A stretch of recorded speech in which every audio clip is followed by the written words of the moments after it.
Hello and welcome to Mr. Randy's Wine and Spirits. I am Mr. Randy, and today we're doing a little bit more of the next batch. I'm going to call this the new batch. So this is Mr. Randy's Wine and Spirits, my home collection, my Burreye mix from the Still Austin.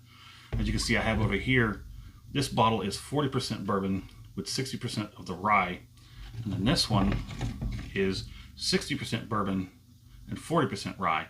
So this will be more, more bourbon than rye. I know that looks. The bottles aren't the same size, but I measured them out on a scale. I did use 60% of a 375, but these bottles I've already stripped clean. They're still warm. I just boiled them. So yeah, 60% of a 375, 40% of the 375 rye, and then it just vice versa. I use the rest of it in that. So we're gonna see which one is a little bit better. I did the 50-50, 50% bourbon, 50% rye, and let that marry. Now I'm doing 60% and 40% over 40%. Now 40% over 60%. So I'm gonna see if this is a little bit smoother and easier to drink with that rye, because that rye is nice and spicy. Maybe if I could tone it down just a little bit, I might do a 70-30 after this just to see if it's where that sits.